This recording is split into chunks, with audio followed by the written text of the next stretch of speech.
Welcome back to Gear65, and this is a continuation of our really epic, Gadget Fiesta that we're just gonna have happening. In case you didn't catch our previous episode, I don't know why everybody decided to give us gadgets all at the same time. So the good thing is that for you guys, you're gonna be checking out a lot of cool stuff. If you haven't subscribed to our channel, make sure you do.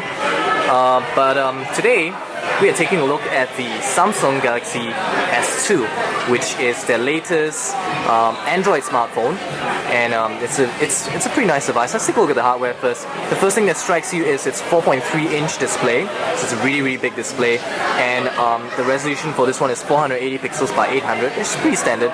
But what's not standard is that this is a Super AMOLED Plus display, which means this is a successor to the Super AMOLED, which was a successor to the AMOLED, which is I don't know, they just keep adding on, the name of the display just keeps getting longer and longer. I wouldn't be surprised if the next one is actually going to be called the Super AMOLED Ultimate Plus or something like that. But anyway, really beautiful display. The colors, the blacks are really black, the colors just stand out, and they've made it even thinner right now in the sense that the display is really close up to the front, so it really makes it very makes the images just really pop out because there's less and less glass in a way, which is really nice, right? So that's the first thing that strikes you in terms of the hardware. We've got two touch-sensitive buttons right here, so I'm just gonna zoom that right in. Right here you have the contextual menu button.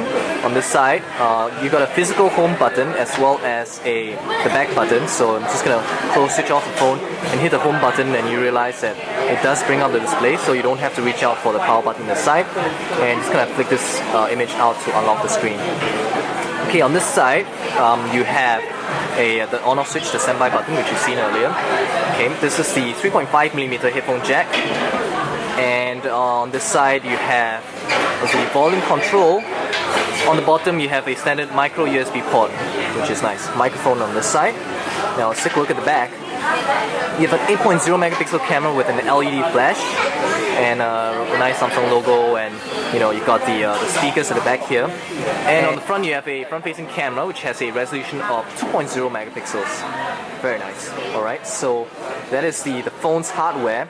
The phone design is still very plasticky, so it still feels cheap, unfortunately. I mean, it's slightly better than the Galaxy S1, but it's still plastic, so yeah. It's up to you. Some people don't like it, some people do. But yeah, let's take a look at let's talk about the specs. So yeah, I missed this out. The display, apart from the fact that it's Super AMOLED Plus, it's also a Gorilla Glass, so it's quite scratch-proof and all that. And let's see what else. 16GB or 32GB internal storage. Micro SD card slot is inside the battery cover. It's got 2 gigs of RAM, which is pretty impressive. You don't really see that on the spec sheet very often on a smartphone. That just means that the phone just performs a lot better. A dual-core 1.2 GHz processor is running on Gingerbread Android 2.3, which makes it 2.3 in our experience has been a lot more stable compared to 2.2 and the previous versions and all that. Less crashes and really very good performance. So we're very happy with that. And yeah, everything else is pretty much standard with regards to this device. Let's take a look at the software, because that's another thing that Samsung really worked hard with. If you notice, you can now have up to 7 widget screens, right? This is part of what they call TouchWiz. This is version 4.0, and you can just kind of pinch it like this. You can jump between all the 7 screens, and in fact you can actually get rid of any extra ones if you don't want. You can add them in as well, which is very nice. So I'm just going to jump back in. Another thing that you notice is that widgets are really big. They fill up the entire screen from the edge to the edge. So this makes the widgets really functional. So you're just going to press and hold, and you got this really nice screen at the bottom here, which allows you to choose widgets. It's a very nice interface. You can see this little 3D effect going on there. So let's say I'm going to pull out a calendar. Alright. And you got the calendar right here. Whoops. Just going to go back right here. You see a widget that fills up the entire screen, edge to edge. So it's very nice. It makes it build. It's kind of almost like allowing you to build your own interface on the front screen, which I'm quite fond of. Like all the other previous TouchWiz, sort of that.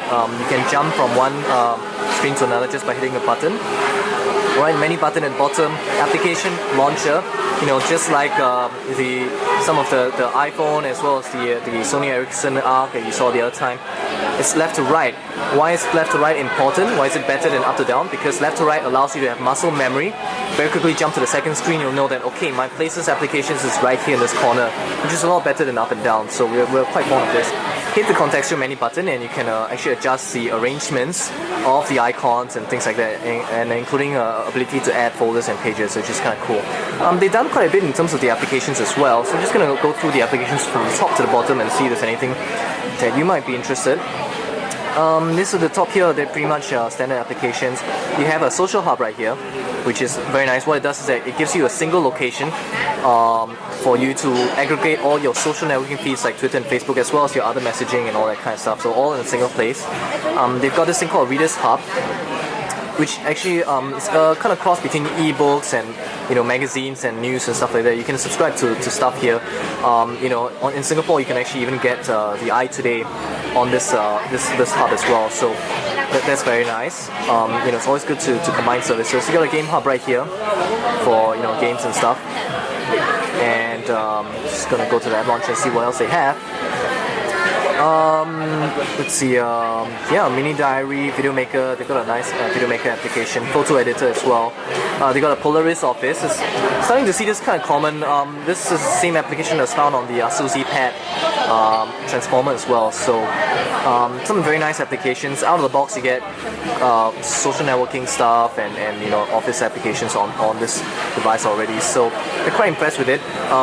Notification menu on top. As usual, they have these 5 icons here, which doesn't come standard with Android, so they've added this into the notification panel to make it easy for you to turn Wi-Fi on and off, GPS, sound and rotation and all that. So yep, so that is the Samsung Galaxy S2, and a very nice phone.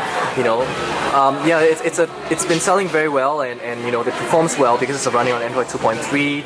A really beautiful display. It's lightweight and it's really thin and all that. So this really, in my personal opinion, this is my Daniel Zhou's favorite Android smartphone today right now. So but of course that's totally up to you to decide whether you will like it or not. So the Samsung Galaxy S2. A gingerbread Android device smartphone.